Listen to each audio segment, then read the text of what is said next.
Welcome everyone to the Service Lounge. I'm your host, Brandon Nixon, and with me today I have Kyle Newsom from VISPERIO on the call today. Kyle, thanks for jumping on. Excited to have you on the Service Lounge today. Hey, thanks so much, Brandon. I really appreciate being invited on. I'm excited. Yeah, we are on episode 11, so we passed over that milestone of getting to 10, right? We're approaching in the next couple months. It'll come up on a year of us doing this. And so for everybody who's listening on, before we jump in and get started, I just wanted to say a huge thank you to all the support that we've been getting. And we've gotten a lot of great feedback.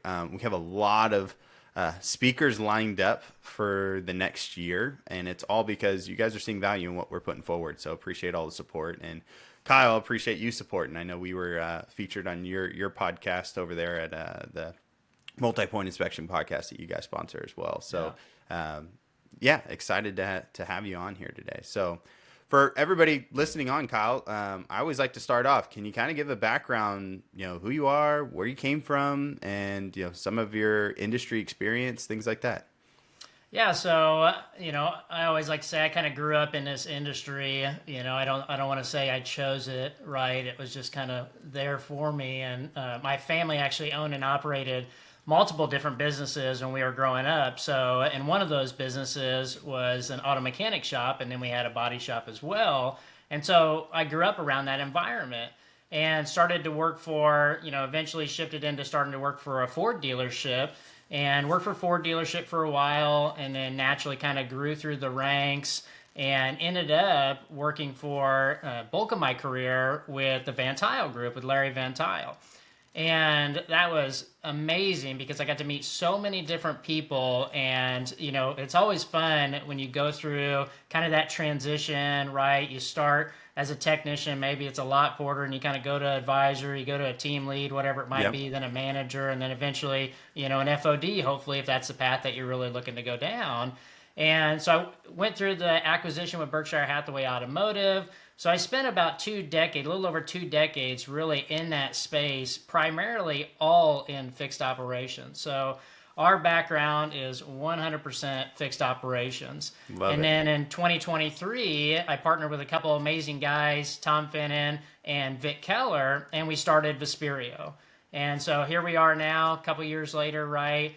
Training, developing, doing professional development for dealerships. And so that's where we're at. We love it. Awesome. Well, we share a common background as, between with Vic and Tom. I worked really closely with Tom when he was at Berkshire and Vic as well.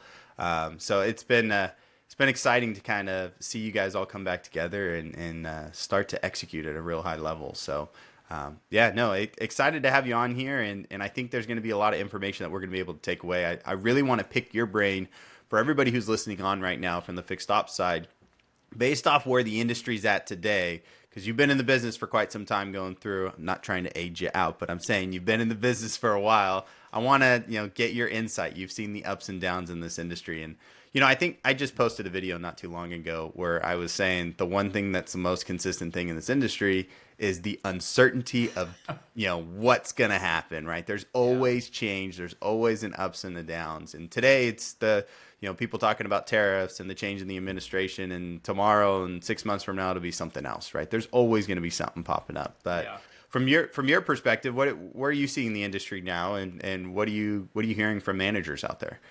Yeah, and I think to your point, right, Brandon, is it ebbs and flows, right? And this business has always done that for as long as you and I can remember, for sure. Yeah. And now we're in that kind of position to where, hey, the business has gotten a little harder again on the front end. Everybody's really refocusing on selling cars, right? We're going back to selling cars versus, hey, do you have the car? Okay, you sold the car, right? If you have it, you sold it, type of deal, like it was. And now we're really shifting focus back on that fixed operations side. Now, the good news is hey, we know what to do in fixed operations. Like that team, we understand that team as a whole. There's a bunch of very, very good dealerships out there with great managers in them that are consistently doing a great job in that fixed operations department. And I think that's always the key, right? It's the anchor. That fixed operations is really the anchor of consistency in that dealership. And It's always been like that for years, right? Everybody's always, as much as when we think about car dealerships, we think about the sale of the vehicle, right? Yeah. But what keeps those doors open is fixed operations. That's that main profit center that's driving that money through that door and helping the dealership get through the ups and the downs. All Yeah. the way through, we've seen for the past few decades, it's always been fixed operations driving that revenue in. Yeah, and there's a reason that saying exists, right? Sales sells the first car, service sells the rest. Yeah. Like that exists for a reason. Yeah. Well, with what you guys are doing over at Visperio, and I always like to not talk too much about the companies, but what I've been very intrigued with what you guys are doing is it's mainly focused on building a process at the dealership and the fixed operations department that's really going to help to elevate them to the next level. I've seen over the last, I'd say 6 to 8 months, a lot of managerial change on the fixed ops side, right? Either managers jumping from one location to another, or we've got a whole new generation of managers moving up into the next position where now they're that service manager, now they're the new FOD, and they're developing that. I've always said this: it's very easy when you're a service advisor or even a technician or parts advisor to go, well, if I ran the show, here's what I would do, right? And then you jump into the position and it's like, oh, this is a lot of chaos. There's fires all around me. And now you turn yourself into a fireman and you're not the guy holding the ship together. You're just putting out fires here or there. So what I've loved about what you've brought forward is, helping to build that process. So can you kind of dive into that, especially for a manager who's just now, let's say, like you said, moved through the ranks and now is moving into that position? What are some of the key items they should focus on when they first start? Yeah, I think the first one is, hey, if you find yourself as a firefighter, maybe go find the guy that's got the matches and take them out of his pocket, right? Like that'd be maybe step one. I think we always focus on that reactive state, right? Yep. Well, if we can be a little proactive, it can make our day much, much easier. But, back to your point, 100%, we're seeing this massive shift either with, I was a great service advisor, I was a great shop foreman, or however you transition into that manager role. We call it kind of that peer to leader transition. And one of the biggest things that always drove me crazy in the business, still kind of drives me a little nuts, honestly, is we love to promote to failure. And we always put that person in the seat because, hey, what happens, right? They're there every day. Hey, Jimmy's here every day. He's a great service advisor. He surely can be a manager. Let's give him the title and the keys and say, go get him.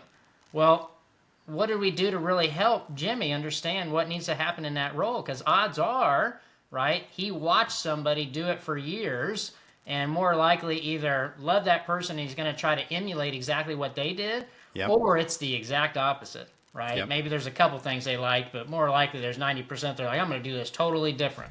And then to your point, they get in the chair and they're like, oh shit, there's a lot of stuff going on in this chair. Absolutely. Yeah. Well, I like what you just brought up. I thought that, that's crucial, right?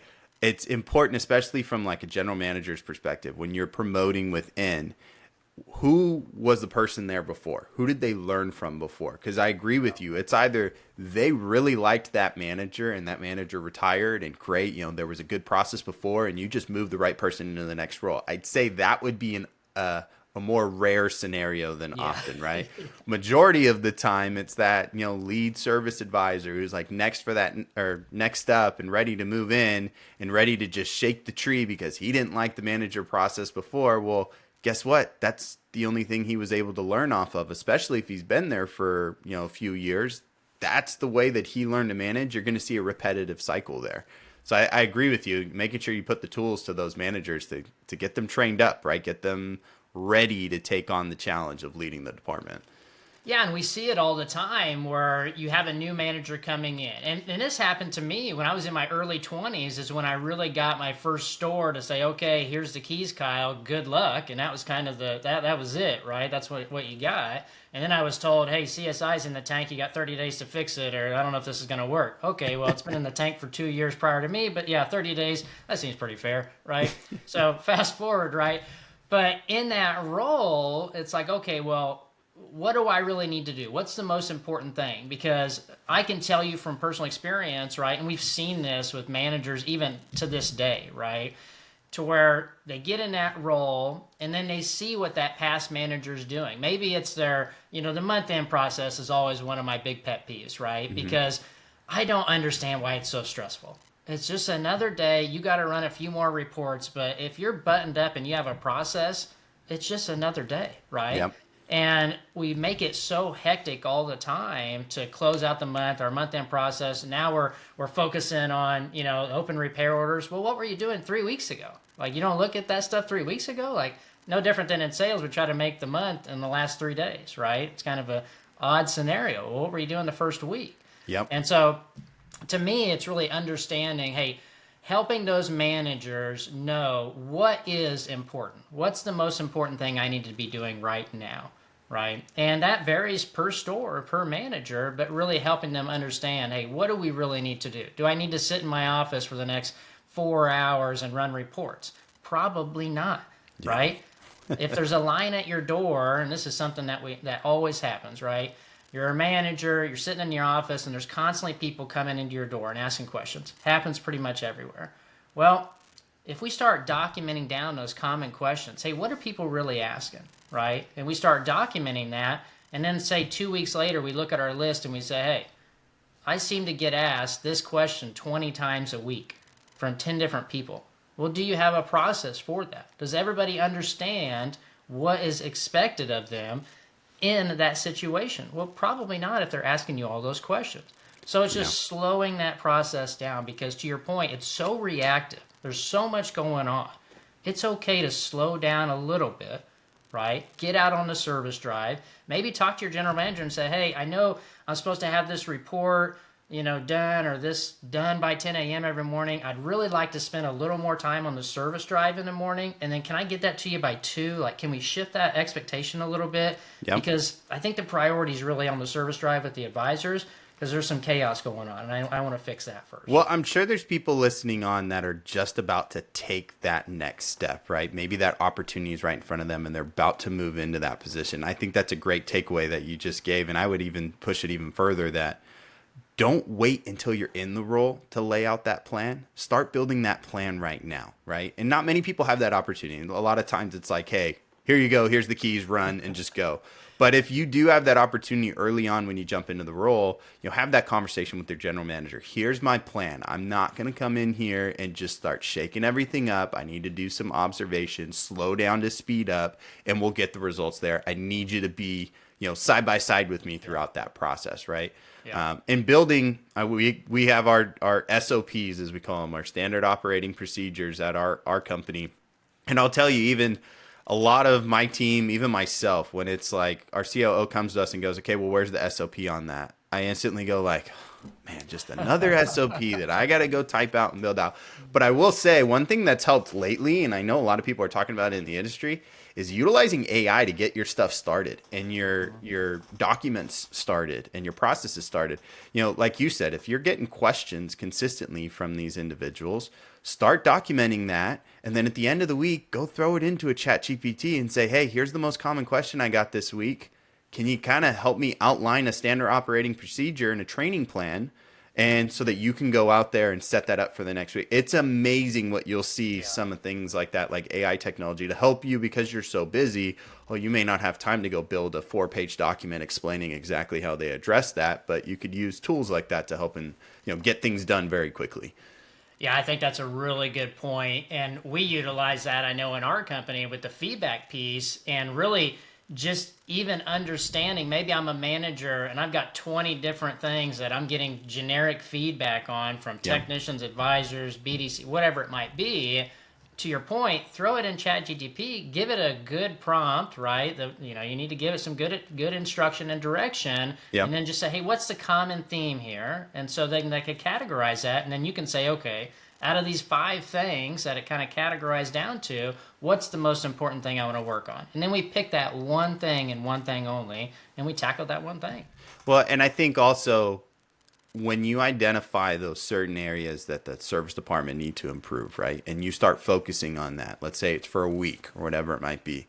I think it's important that you come back with your team at the end of the week and acknowledge that, look, here's what we focused on. Look what we were able to accomplish. Is everybody on the same page? Give a little bit of a win for your team so that now you can move on to that next topic and know that you've accomplished what you've already had, right? I constantly will see, especially in service in service bays and service lanes as well, is managers will get on one topic and they'll be gung-ho for it for about a day or so, and then it just dissipates and disappears. And everybody's like, yeah, well, we were on that, but I think we're on to something else. And that's just the first sheer sign that you've got an overwhelmed, service manager or service director who's just tackling the fires as they come instead of being more proactive than reactive, right? I love that. And I push that with everything I do. Let's be as proactive as possible instead of reactive, right? Yeah. Yeah, I think you're right on point there. And then, going back to when we do develop those processes, I think as managers, right, and I fell into this trap, is you kind of feel like it's all on you. Hey, I've got the title. I've got to be the one to figure it all out. I've got to have all the answers. Well, it's okay to not know, right? It's okay to get other people involved, and you really need to get other people involved, especially when it comes to the process. Like I'll never forget this scenario, true scenario that happened, but we use it all the time because it's so relevant in our industry, is we have a dealership and the recon process is an issue. It's too many days to the front line. I think 10 plus days to the front line. It's kind of a long time, right? And so everybody's just talking about the problem. Hey, the problem is it takes too long to get the cars in. Yep. Well, what ended up happening is we break it down into the stages. Hey, what's day one? After trade, does everybody communicate? Do they know the car's here? Do we have a process to let the shop know? Do we get the ticket written? Just a normal process. Well, fast forward, what we find out is that the cars are getting held up in detail. Well, what should you do as the manager, right? Go spend some time in detail. There's a great book, it's called The Toyota Way, and it talks about going to the Gemba. Well, what it means is just go to where it's happening, right? Go to where the opportunity is, right? And spend a little time in detail in this case. Well, guess what happens when the manager spends a little time in detail? They realize that one of the vacuums is broke because somebody ran over it and they didn't say anything. I know that never happens in dealerships. Everybody just speaks up right away. But they didn't say anything in this particular dealership. Now they're using one vacuum. It's slowing everything up. Get another vacuum. Yeah, right? It's as simple as a $40 vacuum that you had to go get. But everything else trickled down of those problems. But I think that ties into leading by example, right? Oftentimes it's like, okay, well, go fix that, right? Yeah. Go spend some time, because when we often just go to place blame wherever it's at, then you get your team start retaliating, and then you just look like the individual is just like going, hey, here's what's wrong. You guys are the ones messing up. When you sit down and start to get your team involved in the solution and going, hey, just help me understand. I just want to make sure, because there may be something that I'm not seeing, and it could be that vacuum there that's that simple. I love that example. That's some great info. And we saw it personally at our own body shop. So our background is we came from the collision business, and we constantly would see that. It's like, all right, let's follow it from process start one all the way to the end, and there's got to be a kink in that chain that's causing the rest of the process to fall off. So I love that. That's great. It's amazing. It is amazing. I remember one dealership, their issue was they didn't have enough pins. Like, it's the most silliest things in the world. You're like, what? We haven't got our pin order right, or whatever. We gave it, like, come on, Yeah. But to your point, you're right, is getting that team involved when you're creating the process. Hey, if it's a process that has to do with the service drive, who should be involved in it, right? Yeah. Maybe the lot porters, probably the service advisors, maybe your drive manager. Get everybody involved, have a conversation, because their viewpoint through their lens is going to be much different than yours, right? And it's valuable. Well, so I want to go back to, and I know we talked about it a lot here, but I think it's crucial, is being that fireman in the drive. Right? It's very hard. And I know there's a lot of people listening in that are like, man, that's just how I feel day to day. I've felt that for quite some time in my role, in my job here, is I'm constantly putting out fires, right? Leading a company and, having so many departments and so many dealers and this and that, there's constantly something going on. And one thing that I've learned, especially when you've got a team, and I see the best managers out there in service drives doing this, is, like you said, there's always going to be a line out your door with a bunch of problems and a bunch of questions, and start challenging your team in a positive way that, like, hey, I'm going to help you out with this, but next time you got something, what I'd like you to do so that we can move through things quicker, because I may not always have the answer. When you got the problem, come with your proposed solution. And if you don't come with a solution that's right, we'll talk through it or whatever it might be, but at least you started with the solution so that we can get through something quicker, right? Yeah. I've noticed when I do that with my team, they're no longer walking into my office going, hey, I've got this problem. What do I do? They go, hey, so here's what's going on. Here's what I wanted to run by you for my solution and just wanted to get your thoughts. And like, okay, great. We're already 60% of the way through getting to the solution by the time you walk through my door instead of starting at ground zero, right? Yeah. And it gets them to feel more involved in the solutions at the dealership because, again, they're coming to you with the solution, not just the problem. And the people who Yeah. do that, you'll very quickly know are going to be the ones who are going to excel and succeed. And the ones who don't, like you said, get rid of the ones that are bringing the matches to work, right? Yeah, So, yeah, 100%. Yeah, and to your point there, I remember in one dealership, we literally changed the name of the meeting room to solution room because Love it. everybody just kept talking about the problem all the time, and it's like, hey, solutions only, right? We all know what the opportunity is. We've been talking about it for months, probably, right? The KPI hasn't moved, whatever you're measuring. But Yeah. to your point, and then I think that goes hand in hand with empowering the individuals. Yep. Right? There's a great practice that I know I used in our dealerships is if an advisor, let's say, I set the vision, I have a clear standard, everybody understands what's supposed to happen, what the expectations are. And if that advisor has a question, usually it has something to do with like taking care of a customer or customer needs something, right? It's pretty common. So that advisor has a question. Well, what do they typically do? They come into your office. Well, if you've outlined everything properly, put a system in place to where they feel empowered. And what I would always have them do is, hey, I want you to go check with your coworker. Get a coworker involved. And if you two come up with the same solution, I just want you to do it. And I'm going to support you 100%. Now, the kicker to that is, obviously, if you would have done it differently, which I promise you there's going to be times you're going to be like, maybe we should do that a little differently next time. It can't be a beatdown session. It's got to be a, hey, thank you guys so much for doing that. I really appreciate you guys stepping up and taking care of Mrs. Jones today. Next time that happens, think about maybe doing this, but I think you guys did phenomenal. Just keep that in mind.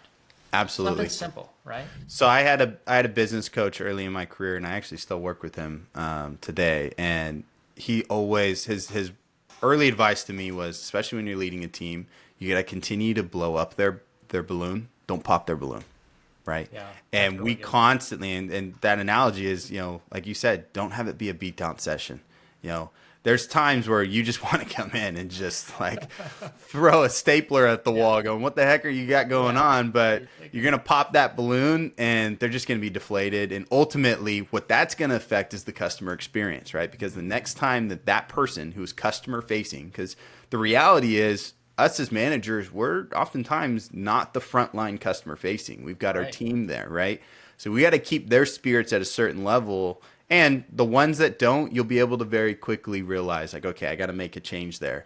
But if you start popping balloons and you're not blowing up their balloon and, keeping them going, then guess who suffers? The customer who's walking in that door going, that guy, he's a jerk, or she does not handle this experience well. I never want to work with her again, right? And it's just because they may be having a bad day, or it's because you as the manager just came down on them so hard without helping to find a solution together. Yeah, and it helps build your bench because you can identify those next leaders very quickly Absolutely. if you do it just like you're talking about. I've always been a big proponent of, and I know at some dealerships this can work and some this can't, but anytime I have new employees that come on, and even my team members today, is I want you to work so hard to replace me, right? And I know I did my job when I can go, yeah, that guy's next up, right? He should be moving into this position. He's doing way better than me, or she's doing way better than me. Then great, I did my job as a manager. And that's I think where a lot of, no matter what company or organization you're in, we get threatened by the people in our organization doing well. We need to promote that. And that just, for you as a manager, goes to show you're being a better manager, right? There's always going to be that next position and that next opportunity. Elevate everybody there, and it'll end up a better customer experience, right? Well, I know nobody, I know this is rare. Nobody in the car business has either an ego or is insecure. I know we never run into those two things. I know I certainly didn't have that, when I was in the car business. But the reality is I think it's that insecurity that drives some of that to where, hey, we're really comfortable in our little zone here and we like to maybe hoard the information versus just be transparent. Yeah. Be transparent with the information. It's amazing that we still hear this today, but we talk to dealers today, and the managers don't communicate final numbers with the team, right? Hey, how did the department do? How did we do as a team? It's just it's wild to me that we don't put that information out there. Well, that's a great point, and I think that's a good last takeaway for us to put in this is setting your goals. And I always say set your goal line and go for it as a team, right? If nobody knows what that goal line is, and then you're not reviewing where you're at on a daily, weekly, and then at the end of the month basis, then how can you expect the team to start going in that direction, right? You brought up a great book with the Toyota Way. I was going to turn around and look at it, but I'm at my home office and not my work office. My work office, I've got that book sitting behind me. Another one that we've got is The Game of Work. And I've always loved, it's a very easy read. I recommend anybody who's on here to go, buy that book and read through it. And it talks about gamification of everything that you do, but your team will never succeed if you don't have that overall goal at the very end and they don't clearly understand what that overall goal is. So set that ahead of time and then put the processes in place to get there, right? And do that together. Yeah, 100%. And then when we're creating those goals, right, to your point, is having that strategic goal. And then first, let's make sure that goal actually aligns with something, maybe like our forecast or whatever we're actually trying to do, versus when you add up the goals, the math doesn't quite math, right? Got to make sure that maths. But then when we do that and we break it down for the advisors, like I can tell you, I was just doing a coaching session yesterday, and I asked, of course, it's the first, towards the first of the month, and we're doing this, and it's like, okay, what's the goal? Well, I don't know. Or it's, what's the goal? And they throw a number out there. And I say, okay, what's that mean? And then having them walk through the math of breaking it down. Because instantly, when they throw a big number out there, you can see it in their face. You can see it in everybody's shoulders drop. They're like, I don't know how I'm going to hit this. I don't even know how they came up with this goal, right? I was just told I needed to do X amount of money this month. Well, then we break it down, and breaking it all the way down for that advisor, especially if you're a manager, and let's say they've got some $50,000 CP labor goal out there in sales, break that down, right? How many hours is going to be required? Look at past performance. Are they even close to that? Or are you asking them to do 100 more hours on 2 less days this month, or whatever it might be, right? And understanding, is it an attainable goal first off? And then, hey, what do we actually need to do to get there? Can we increase the value of that hour, meaning effective labor rate? Now the lift is easier, right? Absolutely. They need to know all those things, because now they're going to start paying attention to all those little details, and everything's just going to automatically happen. Versus, hey, you just got to hit this number. Well, give me all the detail. Yeah. Well, so you bring up a great point, and I know we're going a little long here, but I think this is crucial information because I just started to realize that the industry needs to pay attention to this. So one thing I do that's a little bit different is I'm on Reddit nonstop, and I don't know if you use Reddit, but I use it a lot for almost like just a public knowledge base about things, right? And then you've got all these forums of people talking. Well, I'm part of a page, and I like to quietly be in there, but it's called Service Advisors. And I highly encourage anybody who's listening on, go on Reddit and go follow that page. And the reason for that is it's a very good tell into what service advisors are saying about the service department and your team. I'll tell you the last, I'd say 2-3 months, every day, probably 4 to 5 times a day, somebody's taking a picture of their pay plan and they're posting it into that service advisors page. And they're going, is this good or is it not good? Right? And then you've got advisor after advisor, and the good ones who understand how to read the pay plan are like, you're never going to hit the level that you're looking to hit, or that's actually pretty good. Where are you working? I want to start working there too, right? But what it says, from what I take from that, is that too many people don't understand, like you said, that end goal, right? Yeah. So when you want to get your advisors motivated to get to that next level, start understanding what's your financial goals. Where do you want to be at working here, and then back into that pay plan so that they know what they need to do every day to hit that number based off the pay plan you have put forward. Because if we explained and went through that process with everybody, then we wouldn't have, like I said, 3 to 4 times a day, people taking pictures of their pay plans, posting it on Reddit saying, hey, is this good or not, right? We're not spending the time as managers to walk them through that. But I highly encourage, and even if you're not following that page, go on Service Advisors. I've recommended to OEMs to go in there because oftentimes that's the first page that you find, industry trends and things popping up there. So Yeah. No, I think that's a good point. Yeah, and it just goes back to the communication, right? It's absolutely. always the number one thing, pretty much in any business, it seems like. But just the communication is just not there some of the times. Yeah. Well, Kyle, I appreciate you jumping on. This was valuable information, at least for me too. I took a lot of good takeaways that I can address with my business. So appreciate you jumping on. Excited to be working closer with you here in the next couple weeks. And hope you have a great rest of your weekend. And for everybody listening on, stay tuned for next month's episode. And Kyle, thanks for jumping on. Hey, thanks so much. I appreciate it, Brandon. Yeah. All right. Thanks, everyone. Have a good day.